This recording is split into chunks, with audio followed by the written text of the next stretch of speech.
भारत में प्लास्टिक प्रदूषण से निपटने के लिए एक महत्वपूर्ण कदम के रूप में association of compostable products in India द्वारा एक राष्ट्रीय सम्मेलन का आयोजन किया जा रहा है। यह 2 दिवसीय सम्मेलन 10 और 11 जनवरी को होटल राम्या में आयोजित होगा, जिसमें देश विदेश के विशेषज्ञ भाग लेंगे। एसपीआई के प्रमुख सदस्य अशोक बोहरा ने प्रेस वार्ता में बताया कि प्लास्टिक प्रदूषण आज एक गंभीर समस्या बन चुका है, जिससे निपटने के लिए खाद्य बनाने योग्य उत्पादों का उपयोग तेजी से बढ़ रहा है। Association of compostable products in India, जो भारत में खाद्य बनाने योग्य उत्पादों की सबसे बड़ी संस्था है, इस दिशा में महत्वपूर्ण भूमिका निभा रही है।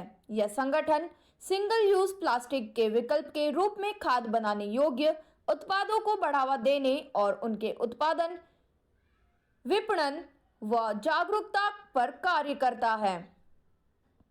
वर्तमान में भारत 128 कंपनियों को खाद्य बनाने योग्य उत्पादों के निर्माण का लाइसेंस प्राप्त है, जिनमें से एसपीआई के 60 सक्रिय सदस्य हैं।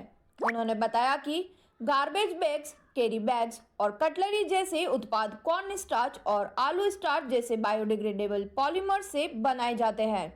ये बैग सही परिस्थितियों में 180 दिन में पूरी तरह खाद में बदल जाते हैं, जिससे पर्यावरण पर कोई नकारात्मक प्रभाव नहीं पड़ता।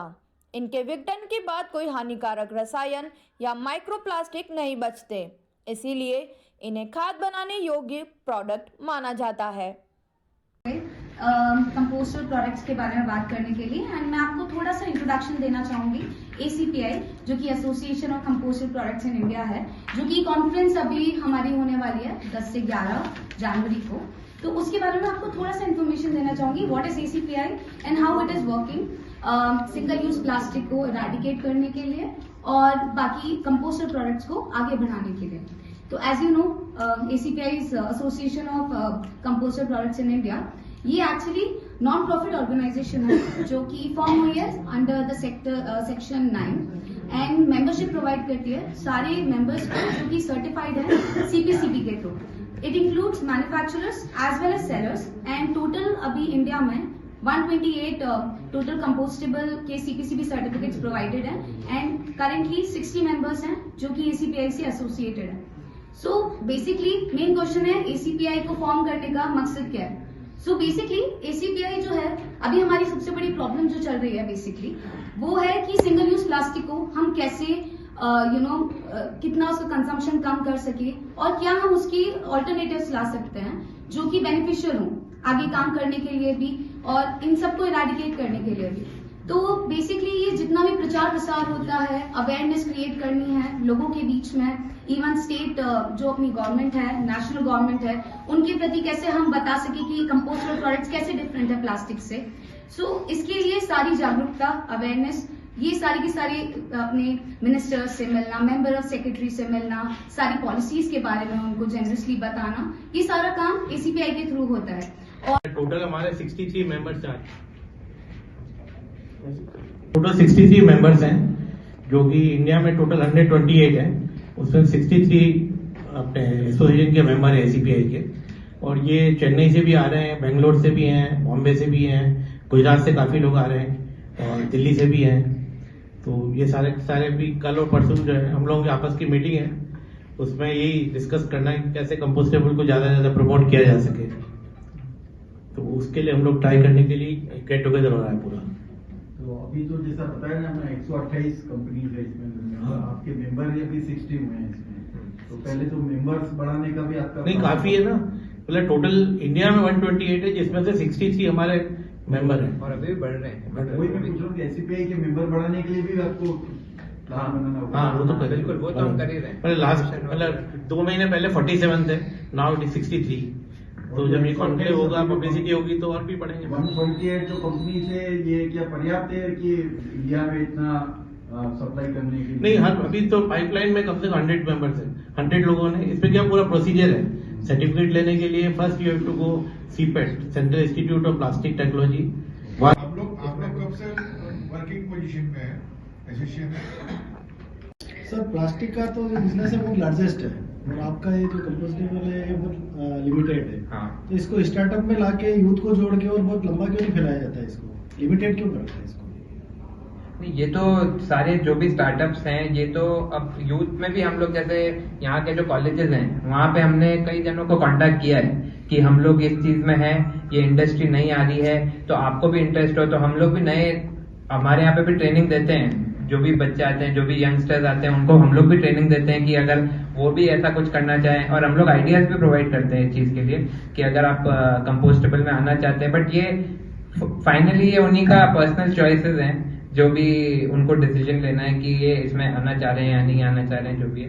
बट हम लोग अपनी तरफ से पूरा उनको ट्रेन करते हैं, सब चीजें बताते हैं, कंपोस्टेबल किस तरीके से बनता है, कैसे क्या प्रोसीजर रहता है, क्या मैन्युफैक्चरिंग होती है, वो सारी चीजें हम लोग उसमें सपोर्ट भी करते हैं। सर अभी के टाइम में सबसे ज्यादा लोग जो है चाय का काफी यूज करते हैं, जो पेपर कप्स होते हैं उनके ऊपर भी एक लेयर होती है जो कि प्लास्टिक की होती है, जो कि काफी हार्मफुल है हेल्थ के लिए, कैंसर भी हो रहा है।